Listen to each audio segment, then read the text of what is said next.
So, this is my secret hideout, also known as the meat locker or the meat shed.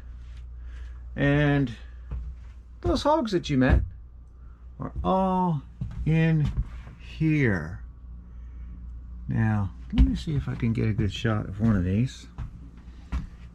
This one isn't cool.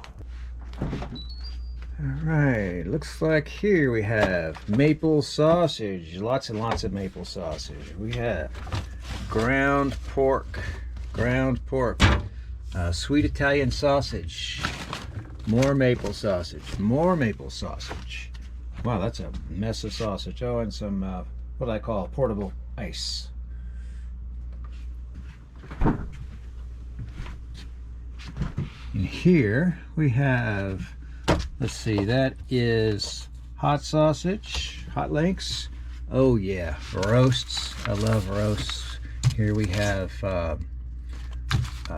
Boston butt, and as well as picnic roasts. The baker's secret, if you want to make good biscuits, you gotta have good lard, and that comes from leaf lard. So we have plenty of that. And of course, chops. We got loin chops. We got porterhouse chops. We got lots in between. Gosh, lots and lots of chops. Down here, ham steaks. Look at the red color in that. Wow, that is something else. That's a hog that had a life. And what do we have here? Oh, this is a whole ham, uncured. More sausage down here.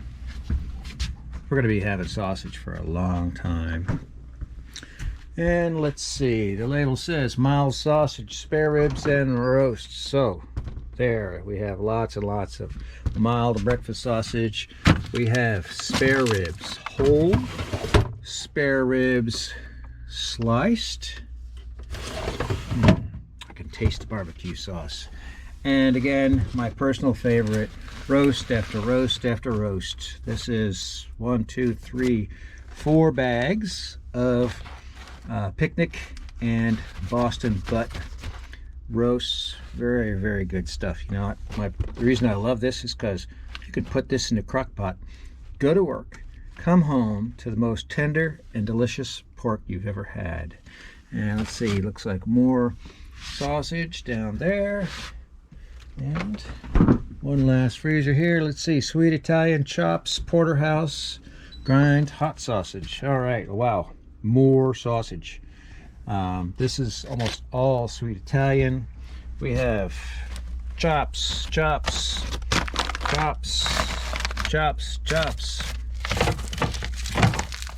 kind of look like ribeyes, don't they? I can't wait to have some of those. And more chops. What's down here? More sausage. Awesome. The guinea hog meat is really quite different from what most people are used to. They're a lard type hog. And what that means is that you can't free feed these animals. They grow slow. Their natural tendency is to become obese. If you just feed them grain and let them have everything they want, they'll just turn into a bunch of blubber. And well, that is a drawback according to the industrial food system, which I have a bit of disdain for. Because they're focused on production and marketing and efficiency. And here we're focused on flavor. So we take the sacrifice of a very slow growing animal that turns out much smaller than your average factory hog. And we think it delivers a much more flavorful and, in my opinion, healthful product in the end, that it really has an amazing mouthfeel. I guess it was several years ago, I don't remember exactly now, when we first began our guinea hog journey. We raised these because they're easy keepers. They They can live on grass and hay, and they grow slow, and they're nice. They're great mothers. They got good instincts, and I never have to worry about turning my back on these hogs, because unless I'm between them and food, I never have to worry about them. We have a philosophy of making everything on this farm grandchild friendly. Note the gray hair. And that's for a very good reason. And you know, we're not getting any younger. I don't want to get knocked down in the hog pen and found 6 months later. So anyway, it's quite a task raising these, but what happened when we harvested our very first hog, my wife and I were having a roast, and we just sat there chewing and looking at each other, and afterwards had a conversation about what in the world we've been eating all of our lives, because this doesn't taste like anything we can buy at the store. Pork is not white meat, and actually when they say it's the other white meat, it's really gray, and I don't think that's very appealing personally. What you'll notice in most heritage breeds, including the American Guinea Hog, is that their meat is a deep red color, and this comes partly from their genetics and partly from the fact that they're allowed to walk around and have a life. Your average CAFO, confined animal feeding operation, hog, you know, basically lives in its bathroom its entire life, where it eats all of its meals with all of its friends at the same time.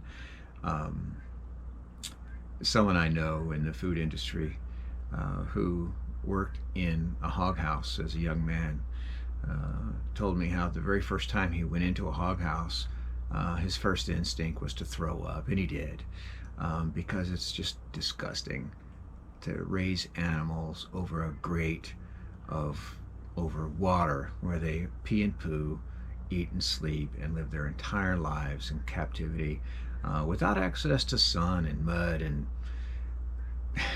green grass, which hogs just love. So we chose to go a different path. In fact, it's more expensive per pound to raise these hogs. There's no doubt about it. And it takes a whole lot of time.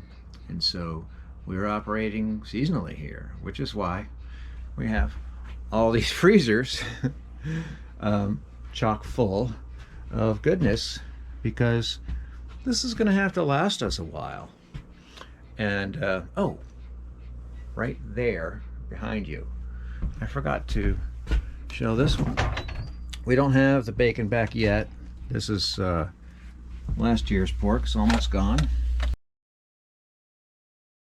So what we're looking at here is some ground pork. We got stew meat, more stew meat. Look at that. That's a picnic roast right there. Ham steak, more ham steak. This is the smoked stuff here. So this is the trim off of the smoked bacon. I guess they got to trim it off to get it in the slicer. And boy, those are great. And it might be the genesis of the original bacon bit. Who knows? We have here jowl bacon. This stuff is really good. What it is the jowls of the pig have a lot of fat on them and some delicious tender meat. So that makes a really good bacon. We got more bits there. Oh, this is, unfortunately, my processor doesn't produce these anymore. This is smoked ham slices. They smoke the entire ham and then slice it up. And look at the marbling in this. That is amazing. Look, you can see the smoke ring. You can see the smoke ring there. Man, the smell of the house when you're eating this stuff is just amazing. And of course, we've got lots and lots of chops left. Maybe I have to speed up my consumption on those. This is more smoked ends, and this is just good old-fashioned bacon. And this one came off a very small hog, but look at the striping on that and a deep red color. That is some delicious, delicious bacon right there. if your neighbors smell you cooking this stuff, you might have some new friends. I wanted to share with you all the output of all this work that I've put in, and why I do this, because well, I just love good food, and I frankly don't have a lot of trust in the food system.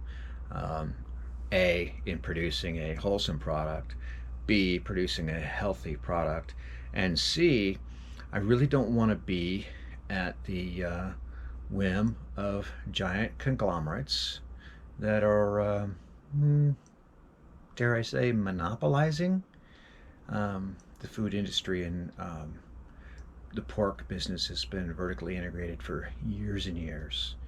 And well, this is our little thumb in the eye of the man, in our way of controlling the food that goes in our bodies. And for the first time this year, we're going to be selling this. We've passed all of our required government inspections, and everything is looking good, and we hope to be offering this to the general public very soon as we can get established in some local markets. I'm not sure what the rules are for selling this stuff online on YouTube. But anyway, if you're interested, shoot me an email in my about. There's probably a link to my email. If not, leave me a comment and I'll fix that straight away. If you're in North Carolina, that is, I'm not sure I could ship efficiently, and quite frankly, I don't know how to do that. But the cheapest shipping I've seen is like 30 bucks. So it might be good to buy a lot if you want to have something shipped.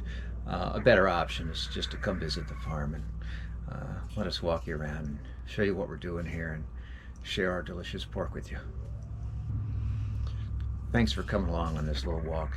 I really appreciate you stopping by and visiting the channel. And if you like this kind of stuff, or if you're interested in good food and a little more independence and self-sustainability, hit the like button, and most importantly, subscribe. We got a lot coming in the future, and I really wouldn't want you to miss it. Thanks again, and God bless.